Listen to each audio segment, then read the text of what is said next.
Bonjour à toutes et à tous, bienvenue, c'est Smart Impact, l'émission de la transformation environnementale et sociétale de notre économie. Voici le sommaire, c'est Alexandra Mathiolon, la présidente du groupe Serfim, qui sera l'invitée du grand entretien tout à l'heure, 26 minutes pour découvrir cette entreprise de travaux publics et de métiers de l'environnement qui s'engage à générer un impact positif sur les milieux naturels.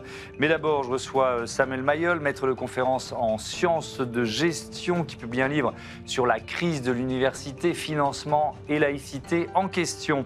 Dans le débat de notre émission, on parlera des solutions de capture et de stockage du carbone. Près de 630 projets sont lancés dans le monde. Avec quelles options technologiques, quelle efficacité potentielle? Réponse dans une dizaine de minutes. Et puis dans notre rubrique consacrée aux startups, vous découvrirez Sobri.io qui propose de prolonger la durée de vie de nos ordinateurs. Voilà pour les titres, c'est l'heure de Smart Impact.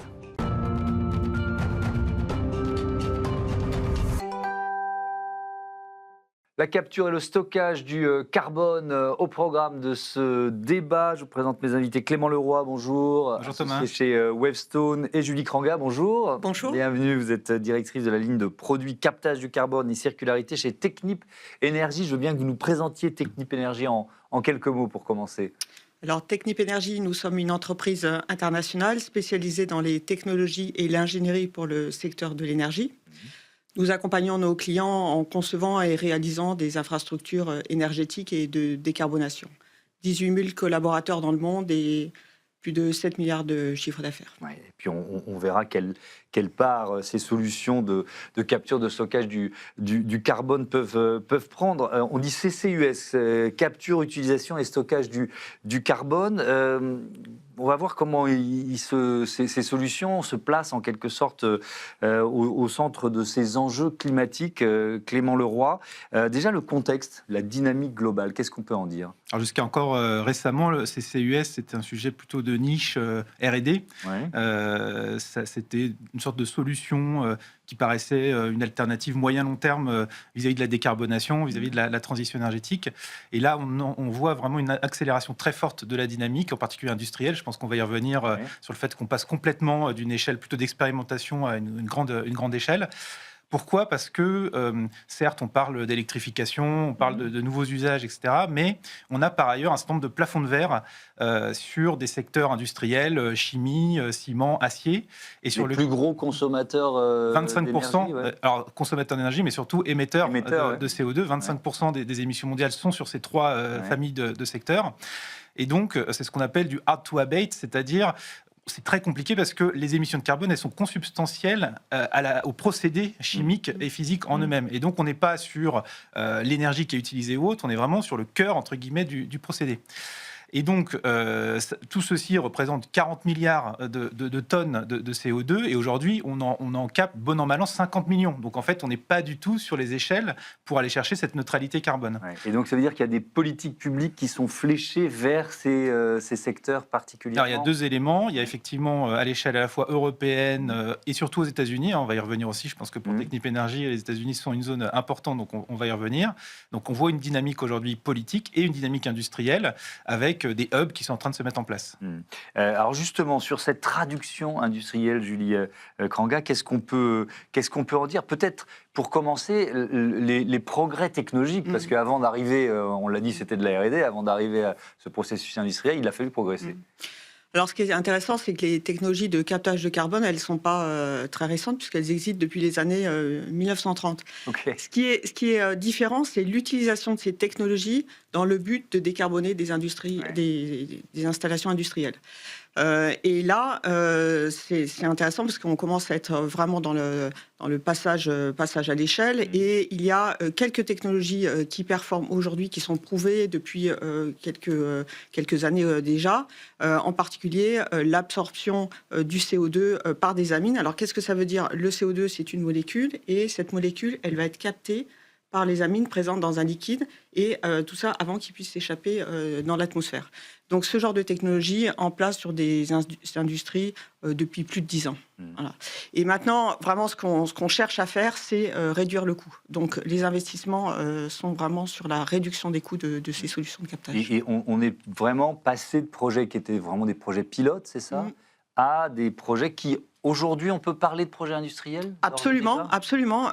Donc, chez Technip Energies, on travaille sur plusieurs projets qui consistent à capter plusieurs centaines de milliers de tonnes de CO2 par an et même plusieurs millions de tonnes de CO2 par an. Par exemple, en ce moment, on est en train de construire une installation au Royaume-Uni qui va capter 2 millions de tonnes de CO2 par an. Ça correspond aux émissions de plus de 400 000 véhicules thermiques par an. Ouais. Considérable. C'est un défi de passage à l'échelle dont on est en train de parler, Clément Leroy. Est-ce que ce déclic, il est très récent et est-ce qu'il est plus rapide que prévu? Vous voyez ce que je veux dire? Oui, Julie le disait, on parle de quelques années, donc c'est vrai qu'il y a une sorte de stagnation, les technologies étaient en train de se mettre au point, et là on a vraiment un alignement de planète avec des technologies beaucoup plus matures, avec des coûts plus réduits, donc c'est forcément dans le monde industriel les prérequis pour aller chercher l'échelle. On le disait tout à l'heure, il y a des politiques publiques qui sont en train de se mettre en place avec des dispositifs de soutien dans les différents continents, et puis on a surtout besoin de deux éléments qui sont finalement le fond de carte, entre guillemets, c'est des autoroutes du CO2, puisqu'évidemment, il va falloir certes capturer, mais aussi transporter et stocker. Et donc il y a des acteurs publics, parapublics qui sont en train de mettre en place ces grandes dorsales pour permettre les transports. Et puis des hubs industriels, c'est-à-dire que les industriels se regroupent entre eux de manière à avoir des masses critiques pour déclencher les projets. On parlait effectivement du Royaume-Uni, Rotterdam, et puis aux États-Unis, où un certain nombre de projets sont en train de se mettre en place avec plusieurs dizaines d'industriels, de manière à là aussi pouvoir déclencher les investissements. Dans certains cas, aux États-Unis, on a plusieurs centaines de kilomètres, voire milliers de kilomètres d'infrastructures qui sont en train de se mettre en place de manière à capturer un endroit et puis à aller acheminer sur les endroits de stockage ultérieurs. Parce que les volumes de CO2 qui sont capturés aujourd'hui, ils sont encore très faibles. C'est ça, par rapport à l'ampleur du défi? En fait, on le disait tout à l'heure, ciment, acier, chimie, ça dépend de la taille de l'usine, ça dépend du type de procédés qui sont utilisés. Donc c'est sûr que les hubs industriels et les zones globalement industrielles sont des bons objets pour déclencher, pour ensuite aller chercher petit à petit des plus petites usines dans les mêmes environnements. Quelques chiffres sur ces projets de capture, de stockage de carbone dans le monde. Près de 630 projets recensés, 50 à 65 qui sont d'ores et déjà opérationnels, 40 à 47 qui sont en construction. Julie Kranga, quand on parle de structuration des projets, cette logique, ce que je comprends, une logique d'écosystème, c'est plus seulement la technologie, on l'a compris, elle existe, la volonté, les leviers industriels, éventuellement réglementaires. Ces écosystèmes, ils sont compliqués à mettre en œuvre? Alors, je pense qu'il y a plusieurs aspects là-dessus, et le rôle qu'on joue chez Technip Energies, je dirais qu'il est double. C'est d'abord dérisquer ce passage à l'échelle. Oui. Donc, on a un savoir-faire en termes de gestion de projet, en termes de maîtrise des coûts et des délais, de maîtrise des risques techniques et de développement. Donc là, important rôle à jouer. Et deuxièmement, pour que tout ça fonctionne, il y a vraiment une problématique de rendre ces solutions économiquement viables. Oui. Donc il faut mutualiser entre plusieurs industriels, par absolument, exemple, donc c'est le concept des hubs que Clément présentait. Donc là où le CCUS va se développer en premier, c'est là où la rentabilité est la meilleure. D'où l'idée d'utiliser des infrastructures mutualisées, infrastructures de transport, infrastructures de stockage. Et donc on va développer les solutions de captage en priorité dans ces zones industrielles où ces infrastructures vont être disponibles. C'est ça qui va permettre d'accélérer le développement. Ouais. Si on parle de ce que pourrait devenir ce marché, Clément Leroy, est-ce qu'on a déjà cette vision aujourd'hui? Alors c'est sûr que ça va devenir un marché majeur, a fortiori si la régulation et globalement le prix du carbone ça s'inscrit dans un certain niveau. On parle aujourd'hui de 70, 80 euros la tonne. Et donc, c'est vrai que plus forcément cette régulation autour du prix du carbone s'installe et plus ça va rendre ces projets attractifs. Les fonds d'investissement aujourd'hui sont très intéressés parce que, au même titre que les infrastructures gazières ou électriques, on est sur du long terme. Donc, mécaniquement, ça donne une perspective en termes d'investissement, en termes de rentabilité. La régulation, on le disait, se met en place. Par exemple, la Commission de régulation de l'énergie en France a lancé toute une démarche d'abord prospective pour comprendre cet écosystème, la chaîne de valeur, et est en train de plancher sur la manière de commencer à réguler ces infrastructures, au même titre qu'aujourd'hui, les grandes infrastructures sont régulées avec des tarifs d'utilisation, avec des incitations pour les industriels de mettre en place ce genre de choses. Donc voilà, on sent qu'effectivement, le marché vraiment se structure. Et pour répondre à votre question, oui, ça va plus vite, je pense, que ce qu'on anticipait il y a quelques années, parce qu'on pensait que ce serait plutôt une alternative et un plus, là où ça devient finalement assez central dans cette trajectoire de décarbonation. Le cadre réglementaire, il est posé ou il reste encore à définir? Il est en cours parce que ça se joue à plusieurs échelles. Il y a une échelle plutôt continentale. Typiquement, en Europe, il y a clairement une réflexion à mener entre les différents pays. On est sur des dorsales internationales, donc le CO2 va transiter entre la France, l'Allemagne, aller jusqu'en Norvège, donc en plus sur des pays qui sont dans l'Union européenne ou pas. Et puis, on a une traduction dans chacun des pays pour mettre en place ensuite la régulation et les incitations. Donc, on est sur quand même une logique de poupée russe qui est assez complexe, mais l'expérience qu'on a dans le secteur de l'énergie sur le gaz, sur l'électricité, sont très intéressantes pour faire la transition, ne pas reproduire les erreurs de la manière de mettre en place ces équations économiques. Donc, ça nous rend assez confiants sur le fait que le marché va maintenant se structurer dans les quelques années à venir. Votre avis justement sur ces perspectives opérationnelles? Alors, ces perspectives opérationnelles, elles sont de plus en plus importantes au fur et à mesure qu'on structure cette industrie.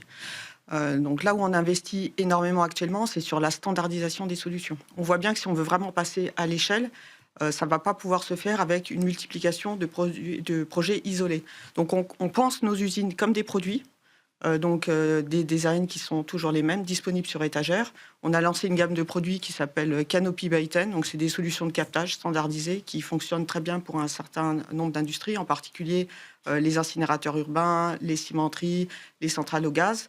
Et c'est de cette façon-là qu'on peut réduire les coûts et dérisquer les développements. Et ce carbone, alors j'aurais pu commencer par là, par des questions un peu de base. C'est quoi? Il devient liquide? Il est transporté comment? C'est un gaz? Alors, soit on le compresse, soit on le liquéfie. Ouais. Donc, si on veut le transporter sur des grandes distances, on va le liquéfier. Ouais. Et puis ensuite, on va le stocker.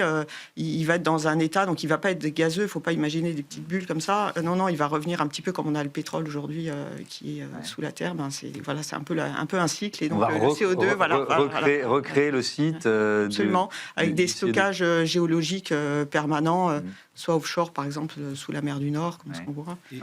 D'où la logique d'aller vers la Norvège. J'essaie parce que, en vous entendant dire ça, pourquoi il faut forcément aller dans cette partie du monde? Alors, effectivement, là, on est sur des sujets géologiques, des sujets de trouver des tailles critiques de stockage, sachant qu'il y a également de la circularité. C'est-à-dire que, certes, il y a du stockage dans certains cas, et puis on peut réutiliser ce CO2 dans des procédés industriels. Par exemple, les e-carburants dans l'aérien, c'est une solution pour disposer de CO2 de manière massive, régulière, et donc mettre tout ça dans les procédés industriels associés. Ouais. Parce qu'on sait que le bilan carbone, vous voyez ma question, le bilan carbone du stockage et de la capture du carbone est meilleur que le fait de ne rien faire. Absolument, absolument. Sinon, on ne se lancerait pas dans un tel processus. Non, il y a tout à fait un cercle vertueux qui est en train d'être mis en place. Ouais. La décennie qui vient, elle est cruciale? Elle est cruciale et globalement, les signaux aujourd'hui sont très positifs. Là, moi, je suis ce dossier quand même depuis une quinzaine d'années. On le disait tout à l'heure, on a vu quand même petit à petit des technologies se mettre au point, mais on n'avait pas de projet industriel. Là, aujourd'hui, plusieurs centaines de projets, vous l'avez dit, des fonds qui abondent et qui arrivent de manière assez massive, une régulation, donc c'est les piliers pour faire en sorte que ce marché passe à l'échelle. Ouais, comme on dit, les planètes sont en train de s'aligner. Merci beaucoup d'être venu nous parler de ces solutions de captage, captation, on ne savait plus quel terme employer, donc on a dit un peu les trois. Bref, je crois que c'est capture. Allez, capture et stockage du carbone. On passe au grand entretien de ce Smart Impact avec la présidente du groupe Serfim.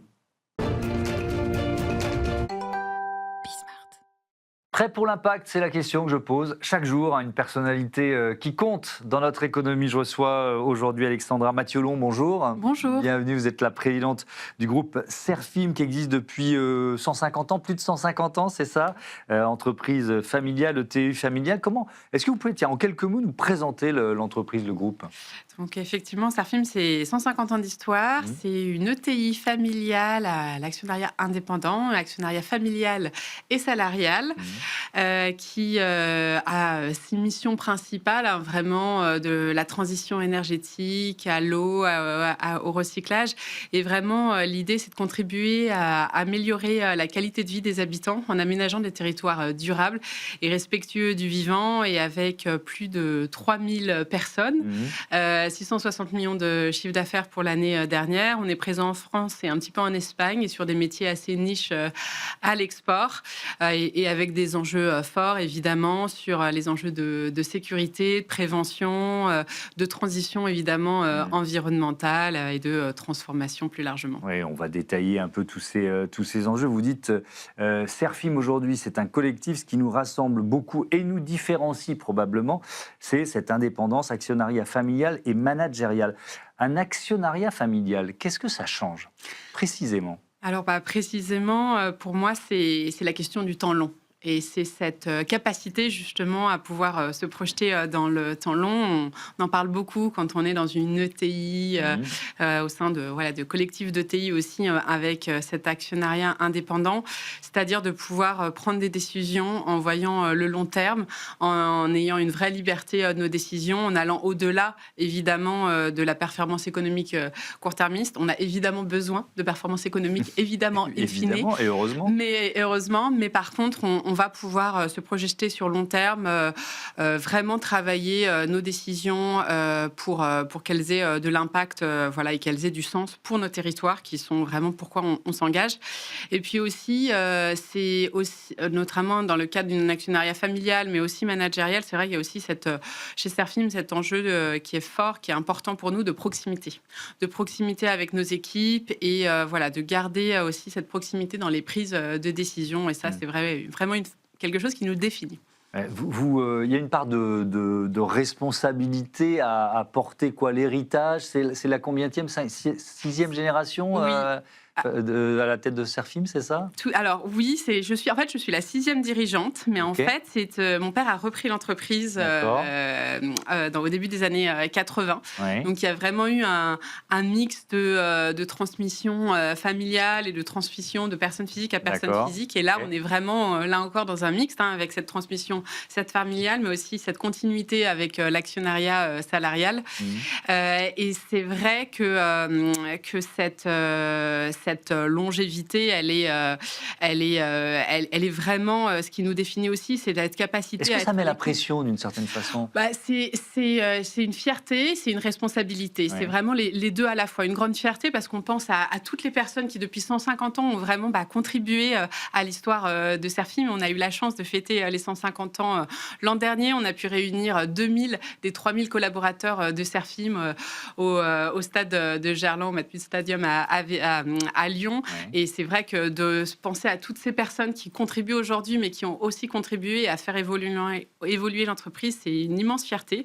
Et puis, c'est une responsabilité, évidemment, parce que l'entreprise a vraiment su évoluer. Chaque génération l'a fait évoluer. Et aujourd'hui, j'ai à cœur de faire que cette évolution, elle continue d'aller dans le bon sens, et notamment sur cette transition, évidemment, environnementale et sociétale. La taille, on a parlé du temps long, la taille, ces entreprises de taille intermédiaire, dans la catégorie dans laquelle vous se situe Serfim, vous dites que c'est la taille idéale pour agir. Pourquoi ? Oui, pour moi, c'est vraiment la taille idéale pour agir parce qu'on a déjà des moyens pour investir, pour innover, pour s'impliquer sur des projets vraiment structurants pour les territoires. Donc ça, c'est vraiment cette taille-là, elle nous permet quand même de faire des choses. Par contre, on reste assez agile, on reste assez souple.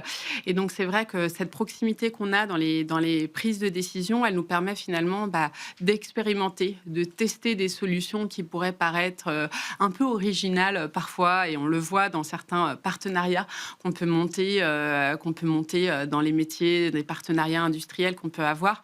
On pense les choses différemment. Et pour moi, les ETI ont un rôle du coup nécessairement essentiel pour la transformation des modèles économiques des entreprises. Alors, on peut peut-être balayer, vous l'avez dit rapidement, mais les différents secteurs ou les différents métiers aussi dont on parle chez Serfim. Alors, effectivement, la version très simple, c'est les travaux publics et l'environnement. Ouais. Mais en fait, ce qui nous définit vraiment aujourd'hui, c'est les missions, ce qui nous anime.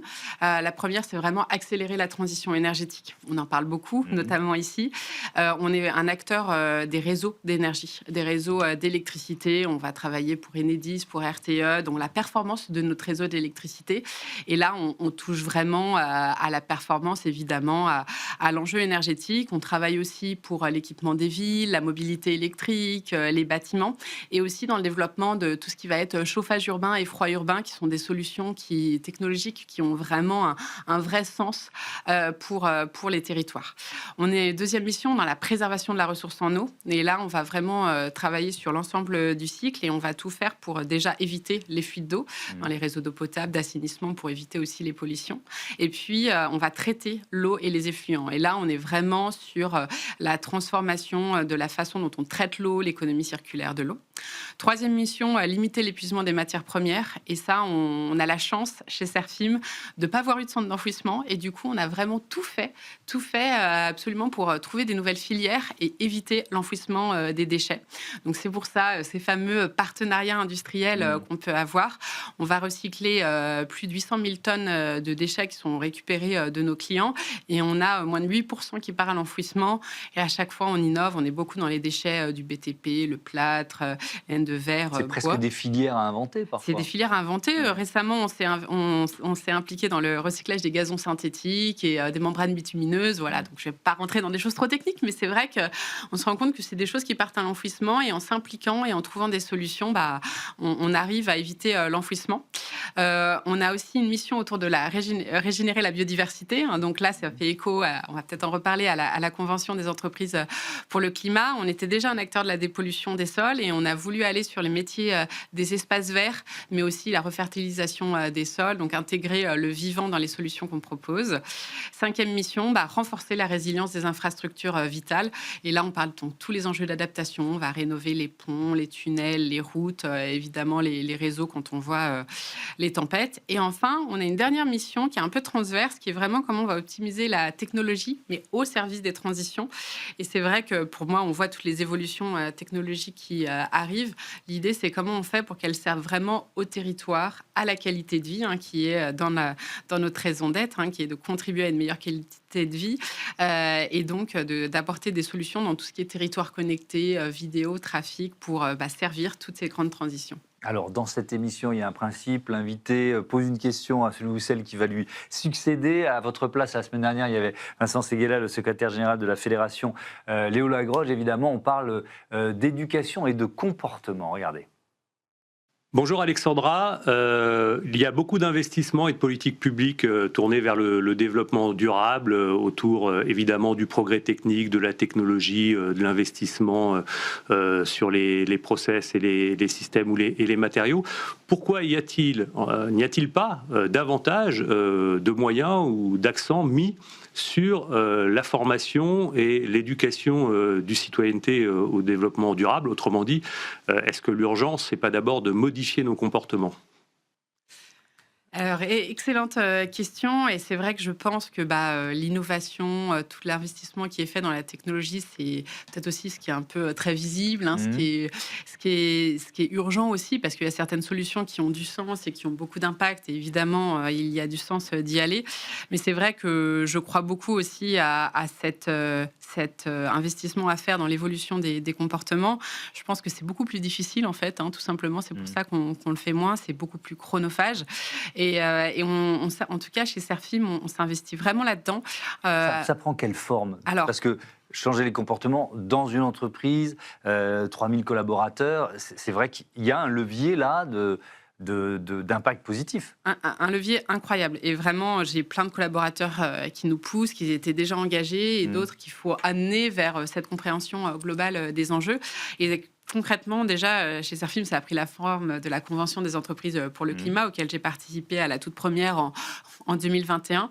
Et donc, ça m'a permis, j'avais déjà une formation d'ingénieur et j'ai déjà passionné par le sujet du climat, mais de comprendre en fait l'ensemble des enjeux des limites planétaires et avoir quelque chose qui est très personnel. Et en fait, cette évolution des comportements, pour moi, elle marche évidemment parce que chacun, finalement, fait son chemin et se transforme. Donc, la CEC, j'ai eu la chance de la faire avec ma directrice RSE, mais j'ai aussi eu la chance de pouvoir avoir 2 filiales qui ont participé aussi au parcours assez engageant de 12 jours, et aussi pouvoir mettre des collaborateurs dans les embarquements qui étaient des formats courts, qui ont permis d'avoir plus d'une 50aine de personnes qui ont participé à ces embarquements. Et, Ils sont un peu les relais. Les relais. Parce qu'il faut réexpliquer, on a beaucoup parlé de la Convention des entreprises pour le climat dans cette émission, mais il y a l'objectif, c'est de définir une feuille, déjà de prendre conscience de ces limites planétaires, et puis ensuite de définir une feuille de route pour son entreprise.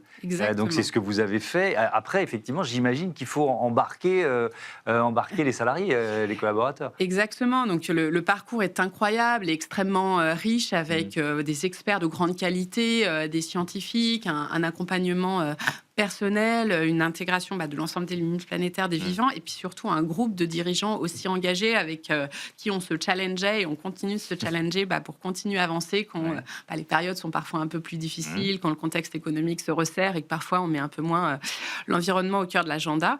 Et pour autant, c'est vrai que c'est super d'avoir un engagement du dirigeant, mais il faut aussi avoir des ambassadeurs, et avec les personnes qui ont participé à ces embarquements, j'ai pu avoir aussi des ambassadeurs. Et au-delà de ça, après, il y a des outils. On a beaucoup déployé initialement, on le fait toujours en partie, la fresque du climat, qui reste un outil hyper pragmatique pour expliquer les grands principes.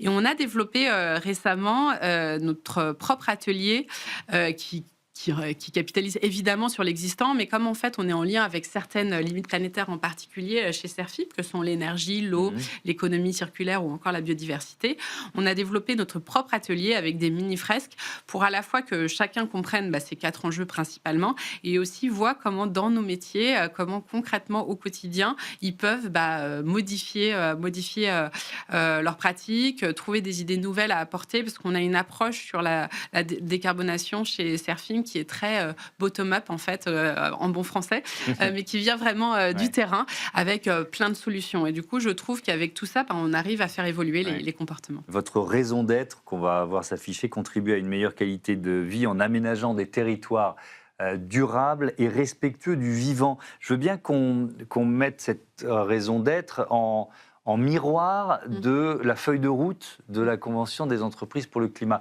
Qu'est-ce que vous avez transformé finalement dans votre entreprise grâce à cette feuille de route et avec cette place, cette notion de vivant dans vos activités? Alors, effectivement, la feuille de route, elle avait un volet, donc je reviendrai peut-être après, mais social, évidemment, très fort, qui est aussi une part très importante chez Serfim, avec les notions de sécurité. Il y avait la réduction de notre impact, la réduction de notre impact qui était évidemment hyper importante sur, évidemment, les bilans carbone, mélanger des déchets, de l'eau. Et ce qui m'importait presque encore plus, c'est ces fameuses missions que je vous ai expliqué, qui était vraiment finalement, et ce qu'on a changé, c'est que c'est vraiment nos boussoles. Nos boussoles, quand on va faire une croissance externe, un nouveau développement, un investissement, on va dire finalement, est-ce qu'on va en fait dans l'évolution de ces missions-là, évidemment en le mettant en cohérence avec l'évolution de la société et des besoins du marché. Donc cette feuille de route, elle nous a permis de poser ces missions et d'en faire des vrais leviers et des points de décision. Et derrière ça, il y a aussi des indicateurs clés. Et c'est vrai que ce qui m'importe finalement dans la manière de présenter Serfim, c'est de dire, voilà, les tonnes de déchets qu'on a évité de l'enfouissement, les volumes d'eau qu'on a traités, qu'on a dépollués, les kilomètres de chauffage urbain qu'on a déployés. Et ça, je pense que c'est ce qui permet finalement d'avoir finalement un développement qui est sain, parce qu'on avance sur ces leviers-là.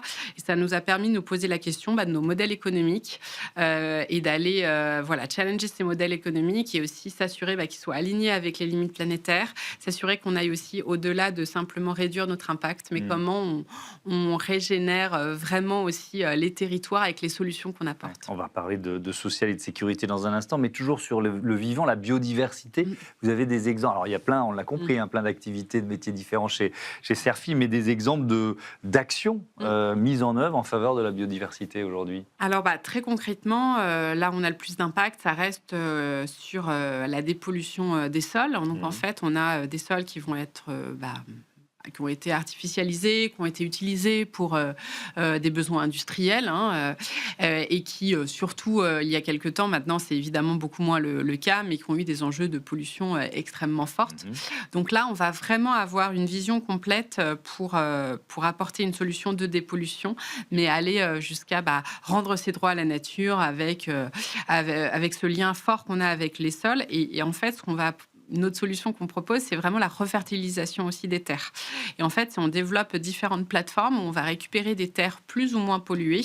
Donc, c'est différentes solutions, c'est différentes techniques. Évidemment, pour des terres pas trop polluées, on va réussir à utiliser des traitements assez naturels, assez biologiques. Dans des terres très polluées, on essaye, mais il faut aussi parfois mixer les solutions et les méthodes. Et on a différentes plateformes, notamment Terre en Vie, qui est un partenariat industriel que nous avons avec Vicat. On va récupérer des terres très polluées. On va essayer d'en refertiliser une partie, et une partie va aussi partir en cimenterie. Et après, on a des plateformes où on va vraiment essayer réussir d'ailleurs aussi à refertiliser les terres pour protéger ces terres fertiles qui sont vraiment essentielles et qui ont parfois été enfouies. On va avoir aussi les développements très concrets. Tout récemment, on a repris une entreprise dans les espaces verts. On est aussi présent dans l'aménagement de la route. Et l'idée, c'était d'avoir plusieurs solutions, entre guillemets, plusieurs solutions qu'on puisse offrir à nos clients pour pas chercher absolument à faire le volume, mais aussi, évidemment, on a besoin de routes, on a besoin de les rénover, de manière le plus vertueuse possible et dans la durée. Mais on a aussi besoin de penser la ville différemment par rapport aux îlots de chaleur et intégrer les solutions qui intègrent le vivant, évidemment, plus de verre. Et puis après, il y a des solutions indirectes. Quand on travaille sur l'économie circulaire, on peut se dire qu'on travaille avant tout sur l'enjeu du recyclage, du réemploi, mais finalement, on évite l'épuisement des matières premières et on évite de toucher à des nouvelles zones naturelles. Bien sûr, évidemment. Alors, effectivement, dans cette feuille de route, il y avait une dimension sociale de sécurité de vos salariés, c'est ça? Oui, tout à fait. Alors, le volet social, il prend aussi la forme de la formation, l'alternance, l'insertion. On pourrait y revenir. C'est vrai que dans les travaux publics, notamment sur ce volet-là, c'est très important, mais aussi dans le métier de l'environnement. Mais l'aspect sécurité-prévention, c'était vraiment un de mes engagements. C'était et c'est toujours, d'ailleurs, je pense que ce le sera pendant toute ma carrière, d'ailleurs, un engagement fort de vraiment faire que la sécurité soit une priorité non négociable, un préalable à tout ce qu'on fait. Et on a fait un état des lieux assez important en 2023. J'ai pu compter sur une équipe de dirigeants. Là, on parle aussi de l'embarquement des équipes, mais en fait, c'est vraiment eux qui ont fait cet état des lieux et qui ont construit une feuille de route, donc des dirigeants opérationnels de filiales, donc qui ont construit cette feuille de route qu'on a appelée Préventime et qui nous permet en fait de changer profondément la culture de la sécurité. On avait des bons fondamentaux. C'est la question que j'allais vous poser. C'est-à-dire, si vous vous dites, en faisant cette convention des entreprises pour le climat, tiens, là, il y a un levier important, c'est quoi? Qu'il y avait des choses qui n'étaient pas forcément... ou peut-être qui étaient datées, d'ailleurs, dans les processus En fait, on faisait des choses très bien et on n'avait pas à entre guillemets à rougir de ce qu'on faisait parce qu'on était vraiment dans on est MAS. Bon, ça parle plus ou moins, mais c'est des certifications de sécurité qui parlent dans le monde industriel. Les certifications évidemment ISO. On avait un comité prévention en interne. On avait en fait une structure, une base. En fait, on se rend compte que beaucoup d'entreprises, et c'était notre cas, avaient une méthode, avaient une technique, avaient des moyens quand même qui étaient mis. Le volet le plus difficile et ce qu'a révélé cet état des lieux, c'était vraiment le volet humain et managérial. Et comment en fait il y a une importance forte de l'exemplarité. Évidemment, on avait et on a toujours des dirigeants engagés, mais en fait l'exemplarité, elle nécessite un cadre, elle nécessite de vivre au quotidien et aussi elle nécessite des moyens. Et ce qu'on a fait dans cette feuille de route, c'est aussi donner des moyens en termes d'outils, mais aussi de formation. Et par exemple, on a formé plus de 800 managers dans un temps très court, en un an et demi à peu près, à des visites de sécurité engageantes et participatives. Et l'idée, c'était vraiment de donner les outils, en fait, parce que c'est beau de dire fais de la sécurité. Évidemment, tout le monde veut en faire, pour tout le monde, c'est important. Mais il faut qu'on donne des outils à nos équipes et aussi aux dirigeants, évidemment, pour incarner ça et s'en rappeler au quotidien. Et vous envoyez les faits? Là, très rapidement? Là, on commence à en voir voir les faits. On a fait l'état des lieux en 2023, on a commencé en 2024. Et en 2024, quand on a lancé le plan d'action, on a dit qu'on allait réduire de moitié l'accidentologie à l'horizon 2026. Donc, on avance dans cette direction. Donc, on y avance bien. Donc, on est toujours très précautionneux quand on parle de sécurité dans nos métiers, mais on voit une belle tendance, on voit une dynamique incroyable des équipes. On a aussi recruté un directeur sécurité, santé, prévention au niveau du groupe, ce qu'on n'avait pas avant, qui permet d'alimenter aussi cette dynamique. Mais ce qui était clé pour moi, c'est cet embarquement en fait des dirigeants opérationnels qui ont permis d'avoir la légitimité, qui sont ces fameux ambassadeurs. Et aujourd'hui, on en voit les faits. Et l'objectif, c'est en 2030 d'atteindre les meilleurs standards de la profession et de continuer à engager sur cette vigilance partagée qui est vraiment quotidienne, que chacun se sente responsable de lui, de son collègue et de tout faire, absolument tout faire pour que chacun rentre chez lui en bonne santé le soir. C'est aussi un levier de recrutement, j'imagine. Évidemment. Évidemment, moi j'y crois beaucoup et c'est pour ça qu'on veut aussi parler de cette démarche, même si elle est encore en cours et même si elle est parfois... Vous êtes un secteur, pardon de vous interrompre, mais où c'est encore cette logique de métier en tension, de difficulté de recrutement, ou alors est-ce que ça s'est plutôt apaisé, ça ? Alors, ça s'est en partie apaisé. Je pense qu'on était dans une période qui était assez dingue, effectivement, sur la tension. Mais on reste en tension, absolument, sur certains métiers.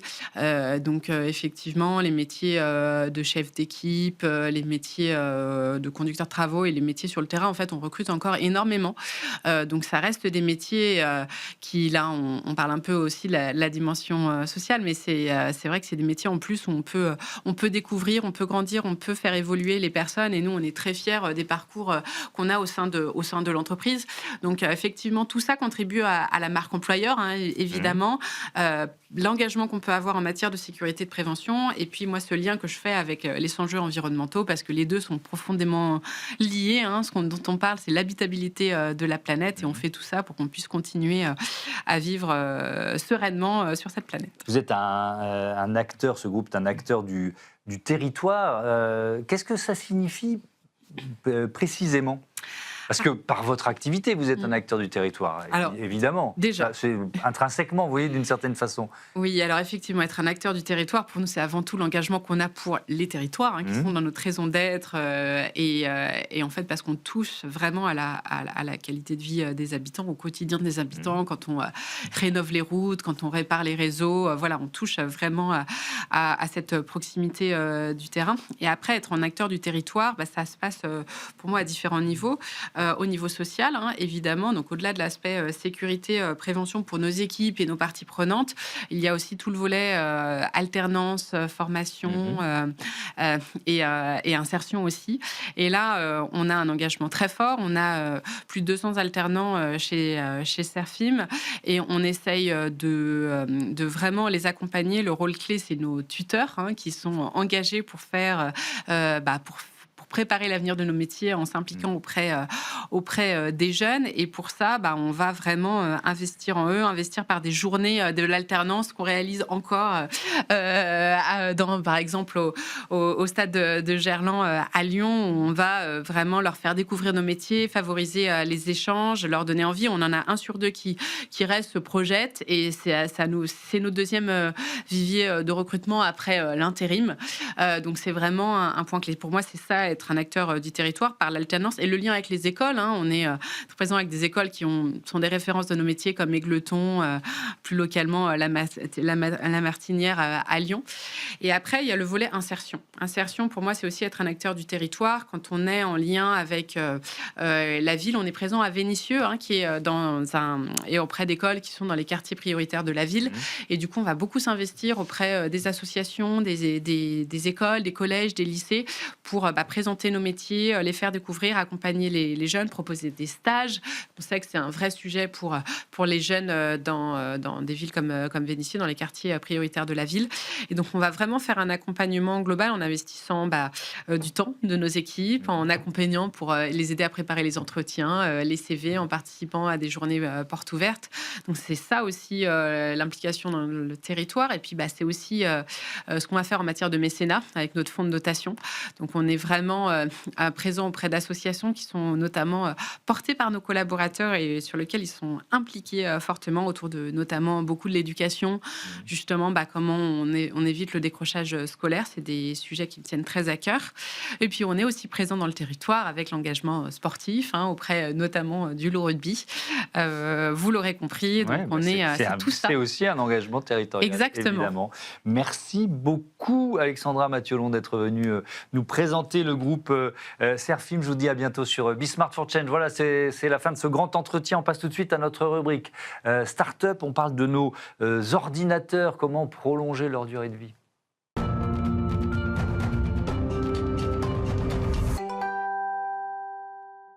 Smart Ideas, c'est notre rubrique, vous le savez, consacrée aux startups éco-responsables. J'accueille Karim Manard, bonjour. Bonjour. Bienvenue, vous êtes le cofondateur de Sobri.io, né en 2024. Avec quelle idée ? Alors, avec une idée axée sur le numérique responsable, une idée de décarboner le numérique, puisque c'est quand même extrêmement conséquent. Il y a 19 millions de PC professionnels, 24 millions de PC grand public, donc qui génèrent beaucoup d'empreintes carbone. Et puis, à la construction, pour un PC de 2 kilos, c'est quand même 700 kilos de ressources extraites, 4500 litres d'eau.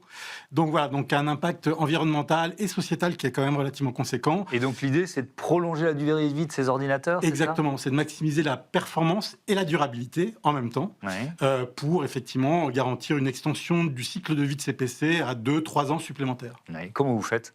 Qu'est-ce que vous proposez en fait ? Alors, ce qu'on propose en fait, on a développé un agent qui se déploie sur ces PC, qui est un agent de télémétrie et qui va remonter un peu tous les comportements d'usage en fait de ce poste de travail et derrière voir à quel moment une batterie va commencer à défaillir ou un disque dur. Et donc c'est un peu comme sur votre véhicule, finalement vous avez sur votre cadran des indicateurs d'alerte pour vous dire changer votre batterie, vos plaquettes de frein, vos amortisseurs. Et si vous n'en tenez pas compte, vous n'êtes pas de vous retrouver sur le bas-côté à attendre une dépanneuse. C'est exactement pareil sur le PC. En fait, ça n'existait pas et c'est ce qu'on a développé. D'accord. Et donc ça a demandé beaucoup de recherche-développement pour arriver à cette solution que j'imagine on plug, enfin je sais pas, on rajoute on déploie et ça remonte, c'est bas carbone, c'est complètement sécurisé et ça remonte ces données et ça permet de faire ce qu'on appelle la maintenance prédictive. Donc ça, en fait, alors justement la genèse un peu, c'est que on est des anciens de Microsoft, de Dell, donc on vient un peu de ce monde software, hardware, et toute cette connaissance acquise autour des PC, on l'a restituée dans une démarche vertueuse qui est le numérique responsable. Alors moi j'ai un PC reconditionné, j'avais acheté reconditionné, c'était déjà un bon point de départ. Et donc j'ai un problème de support de Windows 10. Là j'ai reçu un message en me disant qu'il va falloir que je fasse quelque chose. Qu'est-ce qu'il faut que je fasse justement ? Est-ce que je peux prolonger la durée de vie ? Alors donc oui, effectivement, il y a une fin de support Windows 10 au 14 octobre dernier. Alors il y a la possibilité quand même sur des vieux PC, d'essayer de les upgrader en fait, d'installer Windows 11. L'OS Windows 11 est quand même plus sécurisé et vous avez le support, vous bénéficiez du support de Microsoft. Donc ça, c'est un premier élément. Ou sinon, passer par des voies alternatives, open source, Linux, etc. Est-ce que cette date charnière, là, ça pousse les directions services informatiques à changer de stratégie, à repenser la gestion de leur parc informatique ? Alors oui, ça... Et également le développement de l'IA, puisque en fait, avec le développement des data centers IA, il y a maintenant une pénurie de semi-conducteurs, parce que tous ces semi-conducteurs sont réalloués pour la construction de ces data centers IA, et on le voit déjà. Il y a des constructeurs qui annoncent des impossibilités de livraison de PC ou de serveurs, des augmentations de prix, et donc ça va devenir problématique. Et donc dans ce cadre-là, en fait, le réemploi où la durabilité devient un vrai enjeu. C'est-à-dire qu'il faut proposer au directeur informatique de l'élasticité sur sa gestion de parc et pas se retrouver un peu pris à partie en se disant je dois changer mon parc et finalement je n'ai plus de PC disponible. Et donc d'où l'importance du carnet de santé en quelque sorte que vous proposez. Exactement. Ça permet effectivement de bien piloter, monitorer finalement la durée de vie et de savoir à quel moment renouveler, à quel moment upgrader, c'est-à-dire rajouter de la RAM, changer une batterie, et potentiellement à quel moment effectivement le sortir du parc. C'est quel potentiel de marché, le business de Sobri.io? Alors, à l'échelle française, comme je vous l'ai dit, pour l'instant, on est très focalisé sur le B2B. Donc, il y a en France 19 millions de PC professionnels. On est au niveau mondial à 650 millions de PC professionnels. Donc voilà, oui, le poste de travail, tout le monde utilise. Donc oui, c'est un potentiel absolument gigantesque. Merci beaucoup, Karim Mannar. Bon vent à Sobri.io. Voilà, c'est la fin de ce Smart Impact. Merci à toutes et à tous de votre fidélité à Be Smart for Change, à la chaîne des affaires. Salut, à demain.